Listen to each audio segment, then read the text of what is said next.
हरे कृष्णा। एक बार एक धनी व्यक्ति की मुलाकात एक नौजवान से होती है। वो नौजवान कोई भी एम्प्लॉयमेंट ना होने के कारण सड़कों पे भीख मांग के अपना जीवन निर्वाह कर रहा था। कुछ देर उस नौजवान से बात करने के बाद वो धनी व्यक्ति उस नौजवान को अपना बिजनेस पार्टनर बनने का प्रपोजल देता है। ये प्रपोजल सुन के वो नौजवान बड़ा खुश हो जाता है और उसके प्रपोजल को एक्सेप्ट कर लेता है।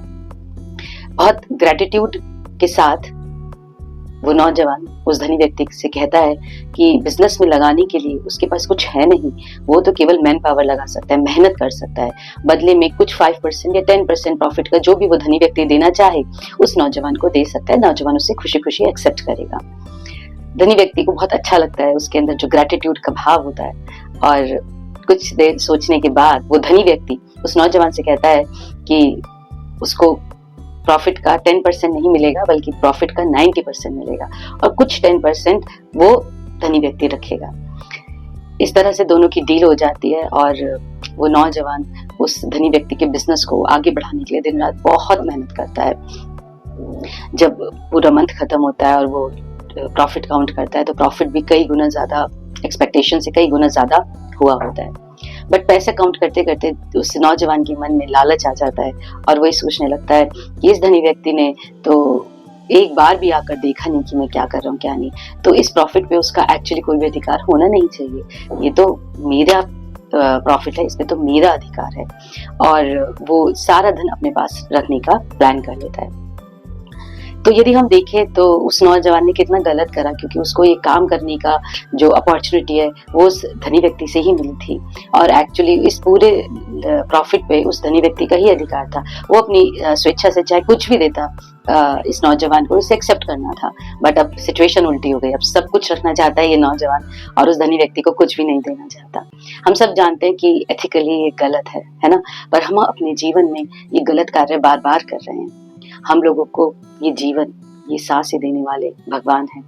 भगवान की कृपा ही है कि हम अपने किसी टैलेंट से, अपनी किसी एबिलिटी से कुछ अचीव कर पाते हैं, अपने लाइवलीहुड अर्न कर पाते हैं। हम यदि देखें तो अपने जीवन में ऐसा कुछ भी नहीं है जो भगवान की कृपा के बिना हमें मिला हो। अपने जीवन के हर अचीवमेंट के लिए एक्चुअली हमें भगवान के प्रति ग्रेटफुल होना चाहिए, भगवान को ग्रैटिट्यूड शो करना चाहिए। बट हम यहाँ पर आकर जब हमें परिवार मिल जाता है, फ्रेंड्स मिल जाते हैं, हम उनमें बहुत एंगेज हो जाते हैं, उनके साथ एंजॉय करने लगते हैं, मूवीज जाते हैं और बाहर घूमने फिरने जाते हैं, होटलों में खाना खाने जाते हैं और भूल जाते हैं कि हमें ये जीवन किस लिए दिया गया था, क्या उद्देश्य था। भगवान एक्चुअली हमारे बिजनेस पार्टनर है, हम बिजनेस भगवान के साथ कर रहे हैं और भगवान को इस बिजनेस से होने वाले प्रॉफिट को देने की बजाय हम सब कुछ अपने लिए पर्सनल यूज के लिए लेने लगते हैं। जैसे कि हमें परिवार भी एज ए प्रॉफिट मिला बट हम इसको अपने लिए यूज करने लगते हैं। भगवान एक्चुअली हमारे परम पिता हैं जो हमसे बहुत प्रेम करते हैं, इतना प्रेम करते हैं कि हमसे उस प्रेम के कारण वो आके हमारे हृदय में परमात्मा स्वरूप में वास करने लगते हैं ताकि एक क्षण के लिए भी वो हमसे अलग ना हो पाए। बट हम भगवान को बदले में प्रेम नहीं कर पाते, प्रेम करते हैं हम भौतिक चीजों से, टेम्परेरी चीजों से, और भगवान को प्रेम करना भूल जाते हैं। तो हम भी उस नौजवान की तरह ही हैं, हमें सब कुछ देने वाले भगवान हैं और हमें उनको अपने हर चीज का कुछ पोर्शन देना चाहिए एज ए ग्रेटिट्यूड। जैसे कि हमें अगर एक स्वस्थ शरीर मिला है तो इस स्वस्थ शरीर से हमें भगवान की सेवा करनी चाहिए।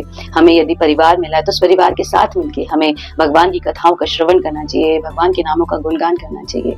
बट हम ये सब नहीं करते और कुछ और ही एक्टिविटीज में लग जाते हैं। हमें अपने जीवन में प्राप्त हर चीज के लिए भगवान को ग्रेटफुल होना चाहिए, भगवान को थैंकफुल होना चाहिए, क्योंकि उनकी कृपा से ही हमें मिला है।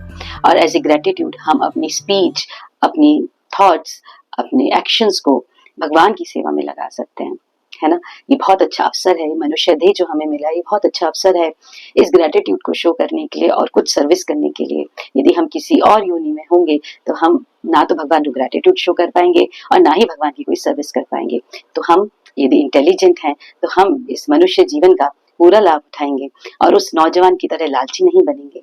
अपने जीवन में प्राप्त हर अच्छी चीज के लिए भगवान को थैंकफुल होंगे और भगवान को अपनी body, mind and soul dedicate करके उनकी सर्विस करेंगे। हरे कृष्णा।